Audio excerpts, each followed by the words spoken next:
Good afternoon, ladies and gentlemen. On behalf of the trustees of the National Gallery of Art, I wish you welcome. My name is Faya Kazi, head of the Academic Programs Department in the Division of Education, and it is my great pleasure and privilege to introduce this program today. We are going to hear a wonderful conversation between the artist Julie Mehretu and Judith Brody, curator and head of Department of Modern Prints and Drawings. But before we get to that, I hope you won't mind if I recognize two people who are here in the audience today and tell you a little bit about the wonderful gift and privilege that they have made for the National Gallery of Art. I would like to introduce, if I may, or at least recognize them if they won't stand up, Dr. Barbara Lee Diamonstein-Spielvogel and her husband, the Honorable Carl Spielvogel, who generously endowed this series to make such conversations, to make such programs available to the public, not only on site, but thanks to Dr. Spielvogel and Diamonstein-Spielvogel, we have all these programs on our web. And it was really she who instigated a program at Duke University of documentation of the many, many interviews that she did that helped us get going here at the National Gallery of Art. The language about this lecture series is very important to us, so I would like to read it to you. The Diamonstein-Spielvogel lecture series provides a forum for distinguished artists to discuss the genesis and evolution of their work in their own words. Dr. Barbara Lee Diamonstein-Spielvogel and Ambassador Carl Spielvogel generously endowed this series back in 1997 to make such conversations available to the public. And in the flyer, you will see the link, and from the link, you also can get to the Duke site. I want to say a note, too, about 1997. This is fairly early for making things accessible to the public, and already in the language of the gift, it was clear that the idea was not to have it just a one-time event, but to make it live in perpetuity. And thanks to the two of them, we have that. And if I may recognize them.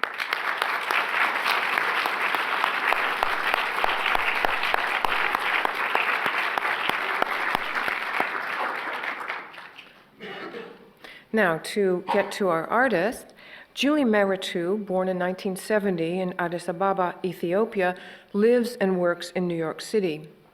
It's often interesting is, how do you become an artist? What is the formation? And you may be interested to know she studied at Kalamazoo College in Michigan and at the Université Cheikh Anta Diop in Dakar, Senegal. She received a MFA in painting and printmaking from the Rhode Island School of Design in 1997, and she has received many, many awards. I think the one that people really perk up their ears when they realize that in 2005 she won a MacArthur Award, commonly called the Genius Award. The American Art Award was granted to her by the Whitney Museum of American Art. In 2002, she was awarded the Penny McCall Award, and the honors follow right up until the Berlin Prize, which she got the Gunnar S. Mundheim Fellowship at the American Academy in Berlin in 2007. She's participated in numerous international exhibition and biennials, including Documenta 13 in 2012, the New Orleans Biennale in 2008, the 15th Biennale of Sydney in 2006, and the Whitney Biennial Whitney Museum of American Art in 2004. I'm not going to go further than that, but you can find out more, her solo exhibitions, and the ones in which she has participated. Well, the immediate reason and why we were so keen to get her to come here before January 5th is because she has work in an exhibition which is currently on display, which is called Yes, No, Maybe. And this is on, I just want to say, on display through January 5th, 2014, so you can be sure and see it over the winter holidays. This exhibition, which Judith Brody will discuss with Julie Mehretu, is one which is a a very important exhibition for us because it's about process, and we'll hear more about it. So I'd like to welcome now to our living room, conversation pit, and welcome both of them. You may need Judith Brody. Is the curator and head of the Department of Prints and Drawings here at the National Gallery, and is the co-curator and co-author of the catalog for the exhibition, Yes, No, Maybe. May I please bring them both?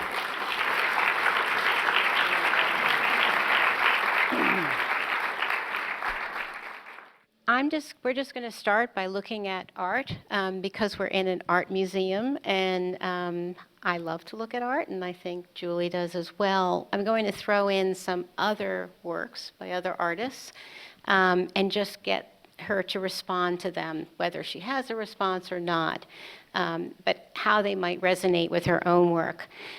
So we're going to begin by looking at this work. In so many of your paintings, there is this sense of rotation and swirling motion. And it takes a while to see in a painting such as this, that there are points of entry. I can't see them there. There are small staircases and ramps over here.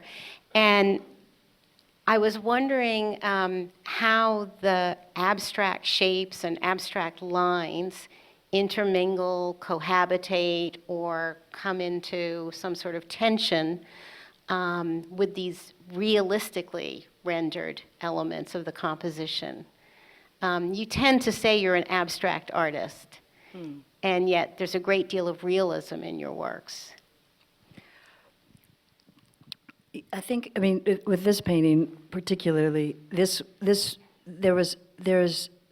the painting started with these abstract shapes, under the kind of blue and orange shapes that were very blue and very orange. They were painted first, and they create this almost sonic spatial dynamic.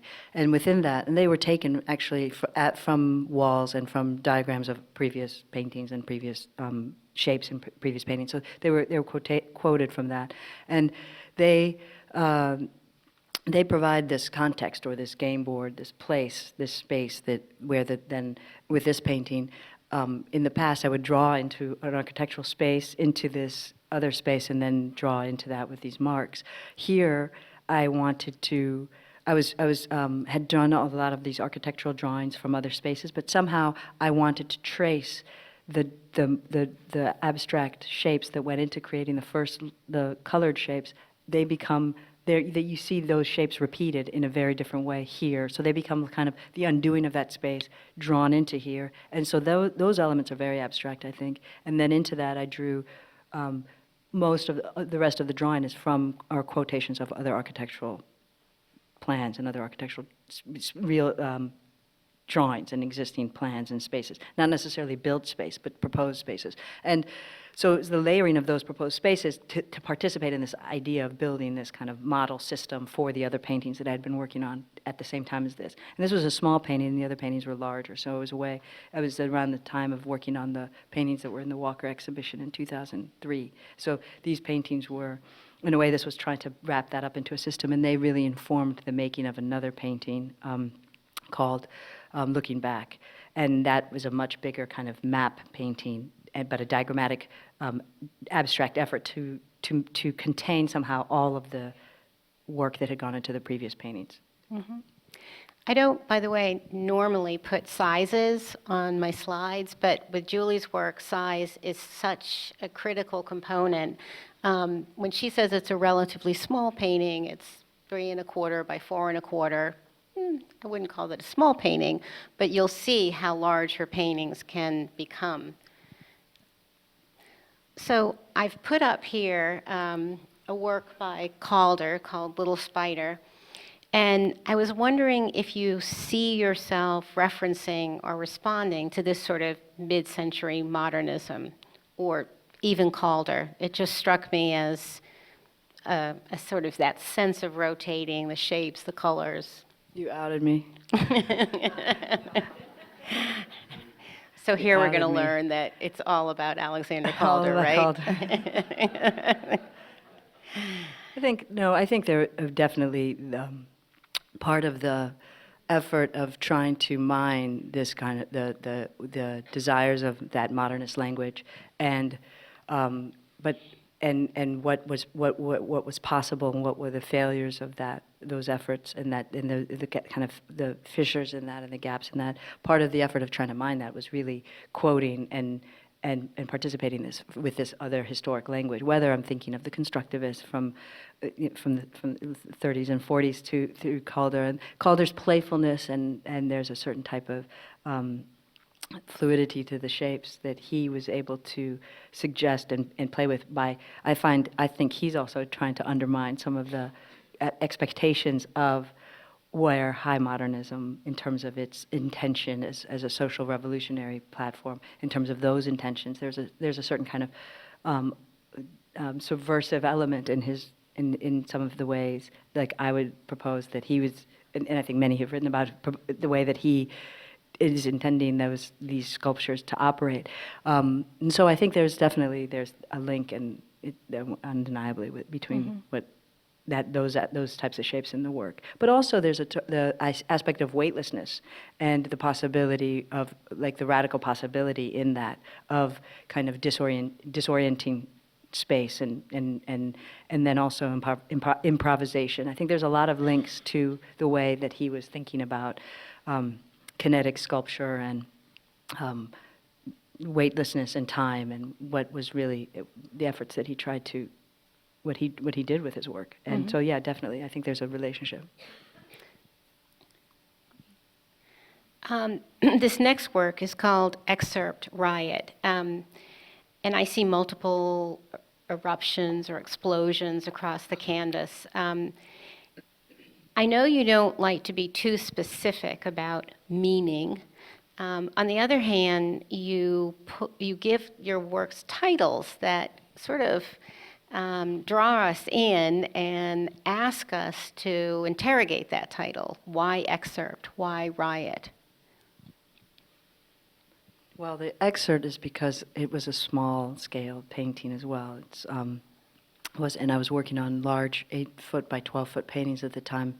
This was one of the paintings that was in the Walker exhibition. And in that exhibition, I had one very large painting and three very good size, one very large 20-foot painting, and then three 12-foot, 12-foot size width paintings, and then these smaller paintings. And these smaller paintings were excerpts, meaning they were, the investigation in them was something very specific to the action, to the social action in the painting. And they were kind of an excerpt of that, of the larger narrative that was taking place between the other paintings. And at that point, in 2002, 2001, 2003, when I was working on these, there was a much more of a narrative aspect to these paintings, and I'm not working in that way right now, so it's hard to go back into that. But I think that that's part of also the idea of this small excerpt from a larger, not just image, but narrative. Mm-hmm. Somewhere here you said the hand can throw a bomb. That's what you just stated, and to put the word riot in the title feels a bit like, in parentheses, no less, a small bomb that just sort of propelled into the middle of the engagement with the painting, because you can't approach it without consideration of the title. But on the other hand, you really don't want us to be specific about what riot, when, where. Yeah, I think it's more just suggestion, a suggestion. And could it be a riot of color, or a riot of shapes, or a literal riot in the sense of a riot in the street? Yeah, I think it can suggest all of that, and even in terms of the kind of riot between the drawing and myself, and the effort of trying to, as an artist, this working out and struggle with the effort of trying, especially when I was as a younger artist, really struggling with wanting the painting to move in a particular direction, and thinking that you can make it, when really the painting determines what it's going to do, and the work really is the driving force in terms of where it will go. And when a work is successful, it's really and this painting was, for me, when I made this painting, it really took me back. And it's very hard to make a painting like this that can actually go somewhere that makes me very uncomfortable as the artist. And so that's also part of maybe the suggestion. Does it still make you uncomfortable? No, but now I like this. I mean, there are very few paintings from the past that you can actually have that connection with. Well, thinking about the title made me think about Andy Warhol, who, quite honestly, I never would have envisioned putting your name and Andy Warhol's name in the same sentence. You seem like very different artists, but perhaps not. But in some cases, I mean, he took on social issues. Here we have the Birmingham riots. But you work from these sorts of images, not so much Warhol's, but photographs are your sort of archive. Photographs of events in the world do inspire you and inspire what you do in your paintings and drawings, correct? Yeah, I mean, I have a big archive of these types of images, and there was even an early point, early in the work in 1995, where I was taking some of this archive and these images and actually transferring them onto paper and then responding to each image with a group of marks. That was an effort to try and make sense of what I was trying to do with the marks early on, and when the marks operated much more like glyphs and characters and actually had this sense of agency. I think that so these types of images are they're have a big I mean, I collect them and I still and they are part of the data in a way of what informs the work. When you say marks, are you talking about all the marks on the page, or are you talking specifically about the marks you make that are very expressive, that you do with a brush in a very rapid way? In terms of the marks that have, Are marks different than the lines, for example? Yeah, there used to be, I think of the mark, some of the marks mimic the lines, and there's a lot of mimetic aspects that that keeps operating in force in the work, this mimetic kind of dynamic. But overall, I think that the marks behave very differently than the lines. The lines, okay. Or than the shapes. But they morph into one another and they coalesce into something else a lot of the time. I couldn't help introduce Turner into the conversation because here he is responding to an actual event, a conflagration that he witnessed in 1834. And he has many of your painterly concerns, I would say. And he has, I see your sort of ambition. And I was wondering if you ever felt a kindred spirit with Turner. I mean, I'm completely honored to be even I discussed in the know. context of this Right. thing. Like, he's a painter who's a favorite of mine, and my partner Jessica. And we look at his paintings. I mean, but I mean, to be able to make, if I could make a work that can have this type of power, that would be really, you know. Well, I also think But I mean, because- there's definitely, he's Yeah. a very big influence on my thinking. And do you think of him as an abstract artist? I think that there's definitely moments of this painting that operate like abstraction.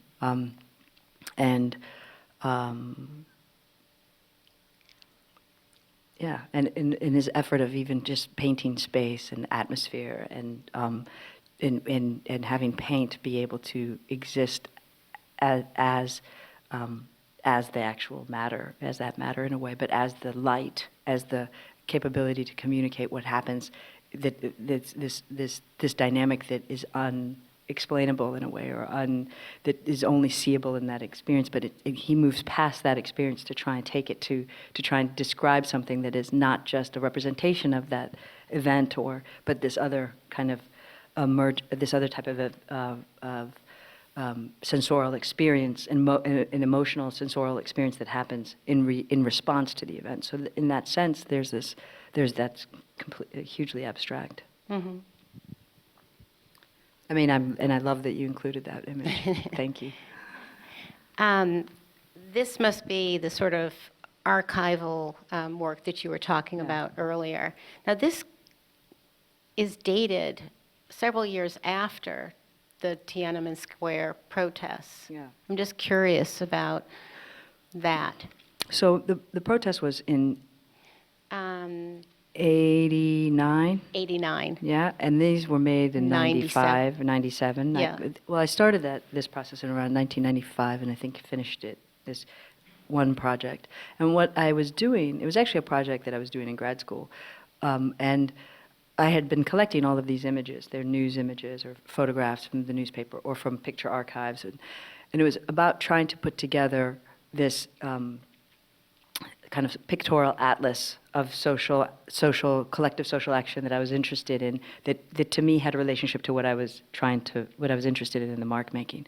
And so I was, at one point, to try and bring the two together, I was doing photo transfers at RISD, basically taking these images and transferring them onto a piece of paper, and then doing this quick notational drawing in a response to that. Maybe one drawing, maybe 10 drawings around the page. Some was just like a group of drawings below. And each drawing had this, in my head, a very clear, it was this type of archive or lexicon of what maybe the marks, how I was interacting with the marks and relating the marks to an image. Then at a certain point, I think I responded to maybe 5 or 6 of no more, maybe 10 of the images. I had done about 200 transfers. And then I realized that I was so not interested in responding to every image. I was much more interested in the image existing and taking all this language and using it elsewhere. Mm-hmm. But that was the effort at the time. Mm-hmm. This is another relatively early drawing from 97, and I was wondering if you could talk a little bit about it.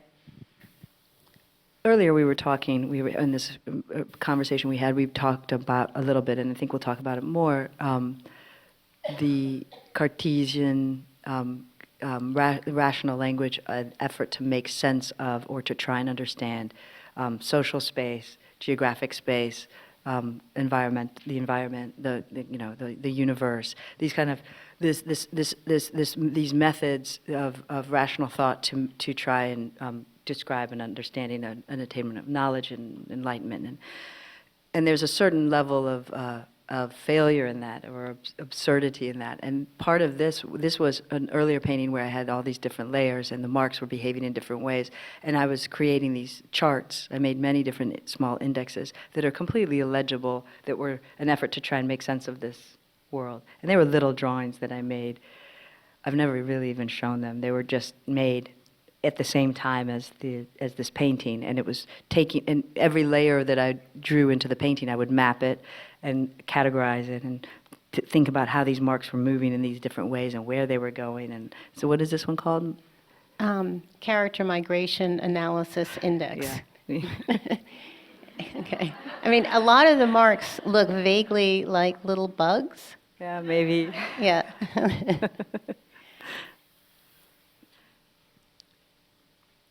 There's early work. I mean, it's okay. Everyone has to start somewhere. Yeah. So this painting from 2003, and I was wondering, because you were born in Ethiopia and you left when you were about 6 or 7, and then you moved to Lansing, Michigan, correct?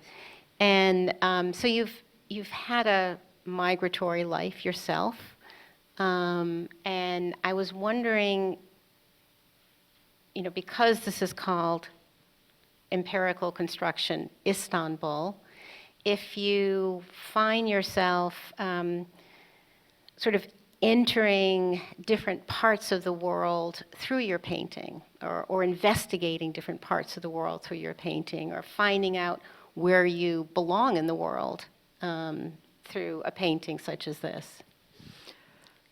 Yes, I mean, that's a complex question, and so I'll try and take it apart and answer it Please. in a few bits. A big part of this, of having come from Ethiopia, raised in the United States, and having parents who, my mother is from the United States, my father is from Ethiopia, there's a lot of this, and then who they are, there's a history of migration that informs, and for all of us. And so, an early part of my project with my work was really to try and make sense of who I am in this moment, here and now, and where I live, and what's my role in this context. 2 days ago, Jessica and I were at NYU at this conversation with Grace Lee Boggs, and she's 98. I don't know if you know who she is, but she's a legendary figure in the civil rights era, but in a lot of kind of important revolutionary work in Detroit, and it's the director of the Boggs Center there. And she was, to begin this conversation, which was between about 5 or 6 other people, she that are activists in Detroit, that are involved in really important kind of emergent utopian activist gestures there. She brought up one of the first proposals she had, and she was the point of the conversation was, New York is going through a major change. How do you deal with New York? How are you going to, what is your desire? And this idea of, can Detroit and New York inform each other? And the first question she said to everyone, as this 98-year-old woman who gets wheeled into the room in her wheelchair and then just smiles at the entire audience, says, you have to know your place, know who you are, know your place in the world, what your intention is. And immediately, it was the words she used were so similar to the effort that I found that as an artist, you have to get to know really who you are, and it was so much the same language. And then she said you have to, at the same time, understand what the time is on the world clock, and what the time is. And to understand what the time is on the world clock, you can understand how do you participate in this larger context, and what is your intention, and how do you find meaning for your engagement in the world. And I found that it resonated so much with the way that I think about the way that I operate, not just as an artist, but as a person who participates and exists and lives at this moment. And so to answer one of that question, there have been moments where taking that history of who I am were very important and influential in terms of the early language of the work. But then there are moments like this painting where I was invited to participate in the Istanbul Biennial. We went to Istanbul, we traveled there, we participated with the city, took pictures. We spent, I think, almost 10 days on the first trip, and then we went back for the installation and so I went there not knowing what I was going to make, took all these photographs, brought the photographs back, and really had an incredible experience. Jessica and I really loved the city, and really, it was very informative in so many ways. And I have a history of going to Rome, and so there's this history with that, but also in a bigger sense to just have a better picture of your global history. And Istanbul is an important city in that picture. And so when we came back, a lot of those photographs, I started to actually take them apart and use those photographs to create a painting for this exhibition. Now, that practice is very different, because I'm actually making paintings that are immersed in particular places that I have never been, or in some cases have been, but can't necessarily go to, but that I feel like I'm connected to these places through the behavior of the nation that I'm a citizen of.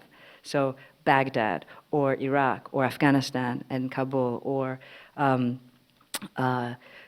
places that maybe, for different reasons, have a deeper meaning to me and to all of us as in our humanity, like Damascus, where we might not have a particular type of active engagement at the moment, but where a collective social action is taking place that's undermining or reinforcing a historic kind of a city of historic importance to all of us. So, there are different ways that I've engaged with those types of places for different reasons. And one of the other cities that I've done that with and have traveled to, but my engagement in the painting with this place is very different, is Cairo. And I've had a history of going, I've been there several times, and not with the intention to make a painting of the city, but then a collective social action took place there in 2011 that became very important to a bigger picture in the world, but then also important to me. And so there I became, so an entire painting evolved that took a year and a half around that city. Fascinating. I can see that we are going to eventually run out of time, so I'm going to move ahead because I really would like to get to the mural at some point. Okay. Because I'm sure some of you have seen it. This is a wonderful print called Entropia, a merging of entropy and utopia. This is one of 3 paintings of stadiums. Yes.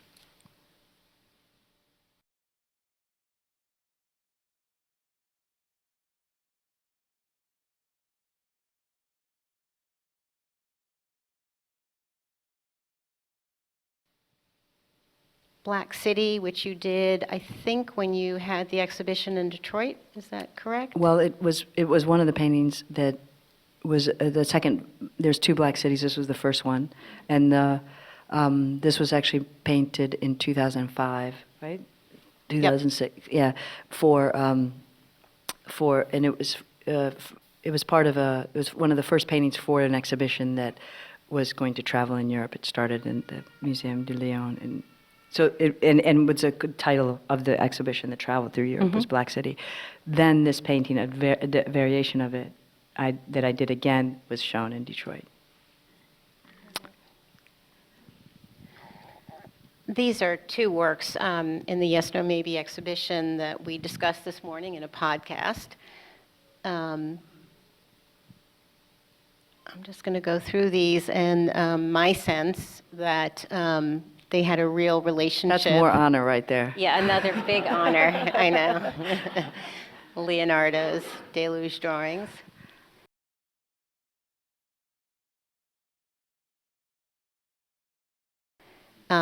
Or The Evening of the Deluge by Turner. Amazing. And I also sense, the way your work has that kind of centrifugal force. I see the same thing happening with Turner.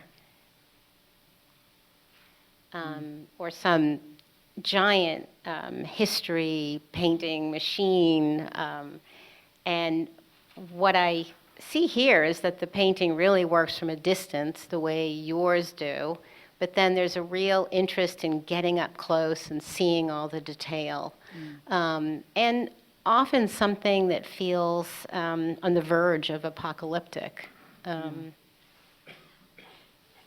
mean, these are all sources that have been influential to the way that I've been thinking, or the way that I've been, and are part of the historic painting archive. I mean, when I also do my talk, some of these types of sources are in that.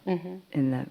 Well, I know you are very serious about being in the legacy of painting. You're not someone who is saying painting is over. Obviously, the history of painting is very important to you.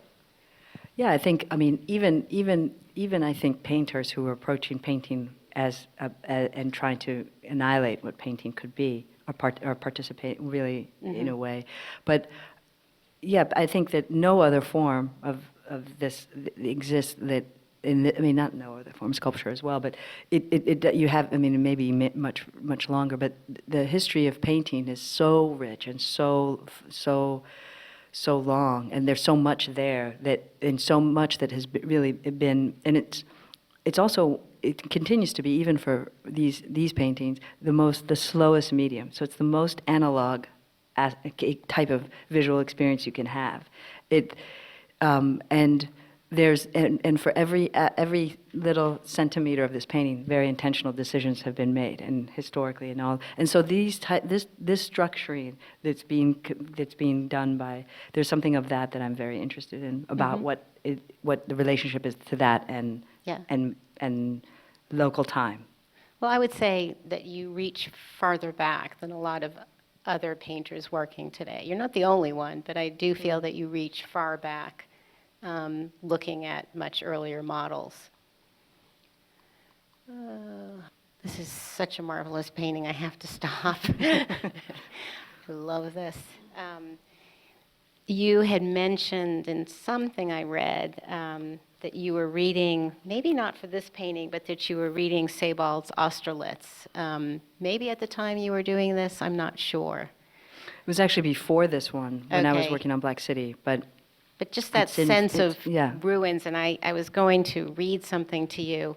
In the book, Austerlitz says, someone ought to draw up a catalog of types of buildings listed in order of size, and it would be immediately obvious that domestic buildings of less than normal size, the little cottage in the field, the hermitage, the lockkeeper's lodge, are those that offer us at least a semblance of peace, whereas no one in his right mind could truthfully say that he liked a vast edifice such as the Palace of Justice. At the most, we gaze at it in wonder, a kind of wonder which in itself is a form of dawning horror. For somehow we know by instincts that outsized buildings cast the shadow of their own destruction before them and are designed from the first with an eye to their later existence as ruins. And I just felt, knowing that you had read the book and knowing the sort of work that you do, I read that passage and I immediately wrote Julie Meritou next to it. And I was just wondering, I mean, that really is very much embedded in your paintings, that sense of the ruin and the passage of time and change, and buildings in Berlin, they come up, they go down. And these paintings are buildings that are built at the turn of the century and after. They were mostly residential buildings, most of them don't exist don't exist in Berlin anymore. A few still do. These are all different plazas that had been bombed, and most of the buildings had been destroyed. And you'll see in Berlin these reconstructions, and it's evident anywhere you go in Berlin that when you come to a corner, you'll see the historic buildings from this time that exist, and then all of a sudden you'll see new buildings that come right up into the corners, and that's where bombs had been dropped. And this is, you know, it's apparent all throughout the city, different places in the west and the east. You'll just see that. And so this painting started with these historic images of these different plazas and tracing those plazas into the painting, and basically then drawing them upside down in reverse. So it creates this kind of edifice, or this kind of lens into backward into this ruin in a way, and it's almost an erased ruin, because they don't exist out anymore, but they existed with a particular type of intention.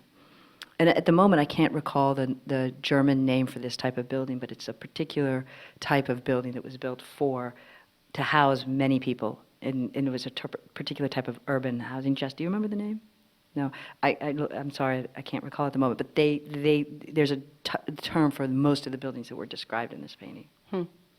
That are the opposite of the little house, but are the kind of bigger complexes for that house in the city that are very different than the other types of structures that he was talking about. But yeah, I mean,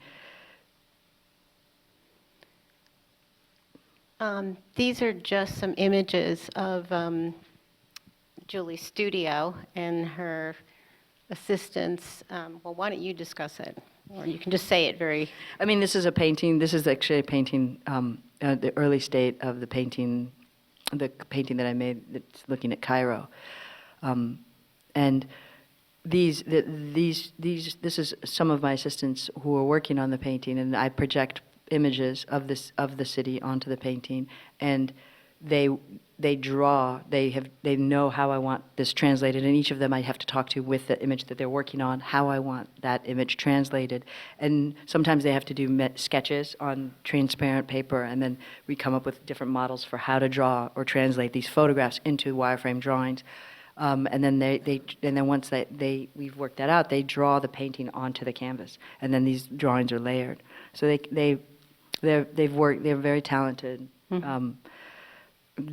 artists, all of them, and they are and draftspeople, and they're able to really spend hours. They spend hours and hours each day drawing, translating these images into the painting. And this painting particularly, there's a lot of shots that were taken from a distance of the square, so you can get a sense of the square. But they were able to get very detailed descriptions of these buildings in drawing onto the painting.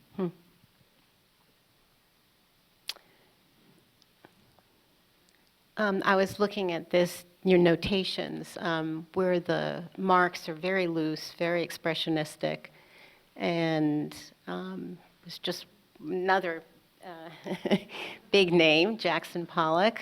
But wondering, I mean, his marks are very different. They're tossed onto the canvas, but I'm wondering, they're dripped on, they're propelled onto the canvas. But I wonder if you see some sort of, are you in that legacy?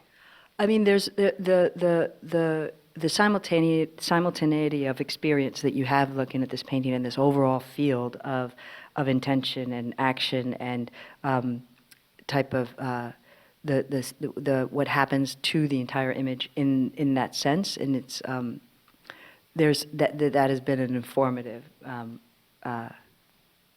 dynamic in these that.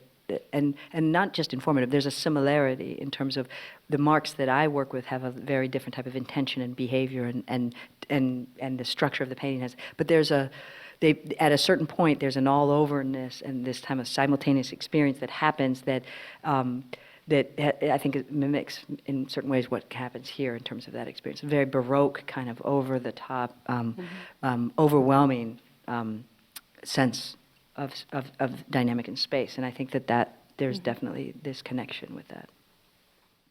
But I really want to move ahead to mural. Some of you in the audience may have seen this, so just take note. The mural is 80 foot long and 23 feet high. It is enormous. I went to see it last week in New York City. It's in the Goldman Sachs building in downtown. And it took 2 years to make the painting. You made it in Berlin. I'm just going to show you a detail here. And again, I found resonances with Gorky in terms of the abstract shapes and some of the colors. I was also looking at a Gorky that we have in our collection, a mural that he did in the 30s. But back to your great mural. It was a mural or a mural proposal? It was a mural drawing? proposal. Yeah.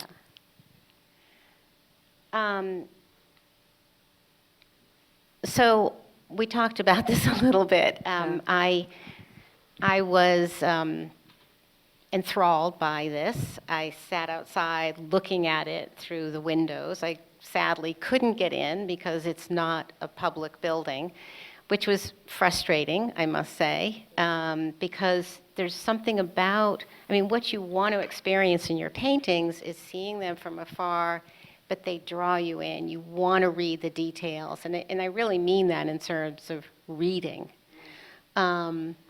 So just talk to us a little bit about doing something this ambitious. I think that Calvin Tompkins in the New Yorker called it the most ambitious painting he's seen in the last decade. I'm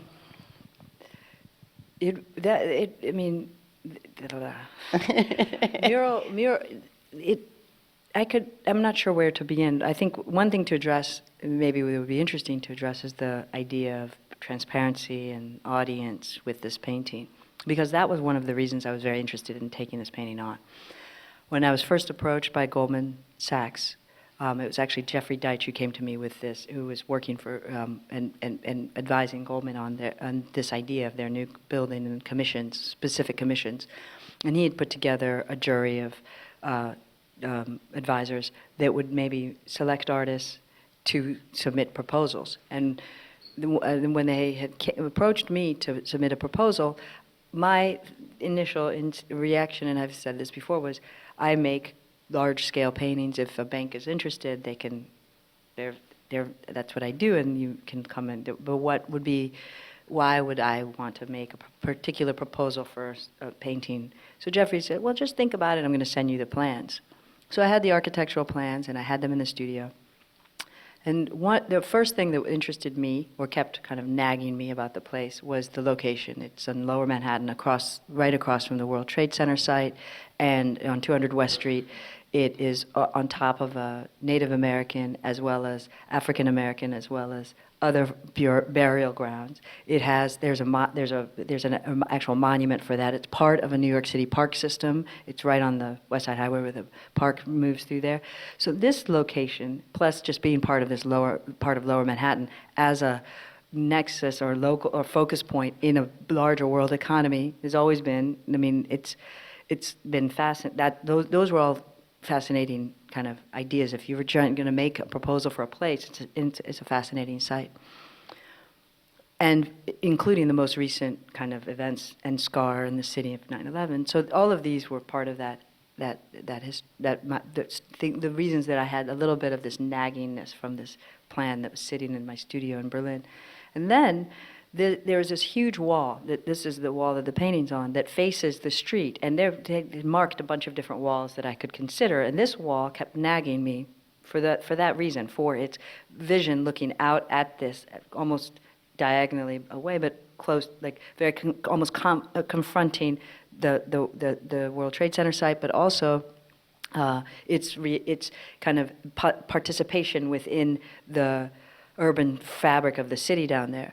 The wall itself structurally is a militaristic fortified blast wall for the building. It is a fortification itself, and that reality that this wall facing where this other event had taken place, sitting on top of the crimes of the history of the city and its nature for this to all exist. There's these layers of these kinds of issues were very like fascinating to me. They're the reasons that.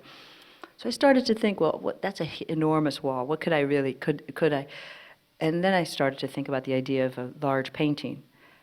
What became clear to me right away with the idea of a large painting is a painting, that painting in terms of its audience, it wouldn't operate as a normal painting, one, because it's a mural, but two, it would have a very different audience than, and this is through discussions with Jessica, my partner, or my brother, who I'm very close friends with, and my close friends like Perlita and others, and this conversation that painting doesn't get this opportunity that often, to have the opportunity to exist as a painting, but also exist for a public audience. And also exists for a specific audience that worked. And this building was I think it 10 to 12,000 people who work in the building.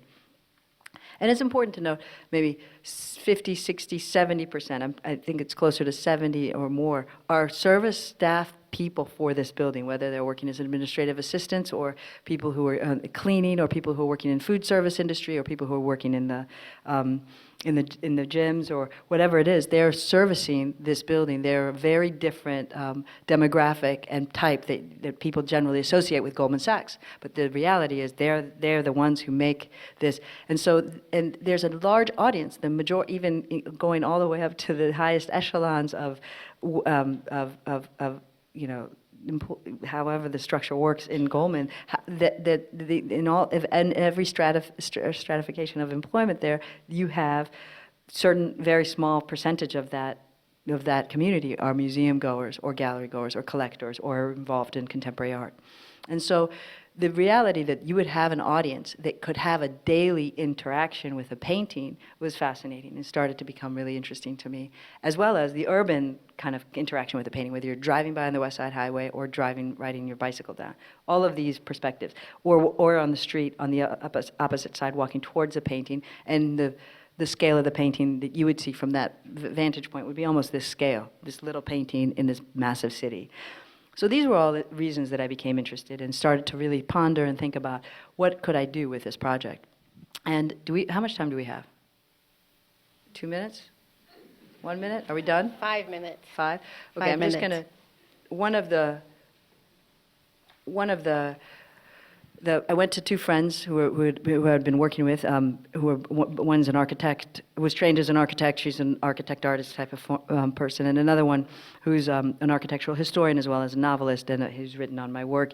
We came up with this proposal for the idea of mural, and they assisted me to give me the language for the proposal. And what I wanted was to deal with the reality of what Goldman was, which was an entity in this larger system of world capitalism. And so with the assistance of a friend, we came up with using Braudel's Civilization and Capitalism as the model for the proposal, and then built the conceptual idea of the painting around this model and around these layers of, I won't read you the paragraph, but these layers of stratification of economic life and also social life, and the kind of gaps and fissures between these different layers and between these different types of networks. So the painting is looking back at that history on a global scale, and then using that language both architecturally, the charts and maps, earliest exchange routes and maps, economic maps, and kind of trying to think about that being overlaid with a cultural map of very different social and political and colonial orders that have very different systems and orders to them. And so the gaps and fissures in that are exposed, not exposed, but somehow I'm playing with those in this painting, as well as there are a lot of signifiers towards these histories of colonialism and modernism, but then also the kind of fissures in that as well, and the break apart. And so it has all these other suggestions. I mean, I could keep going, but it's a big project. But to wrap it up, those were the reasons that I was kind of most interested in taking it on. Great. Thank you so much. We could have gone on much longer. I have about 15 more slides, but it was a lovely conversation. Thank you so much, Julie.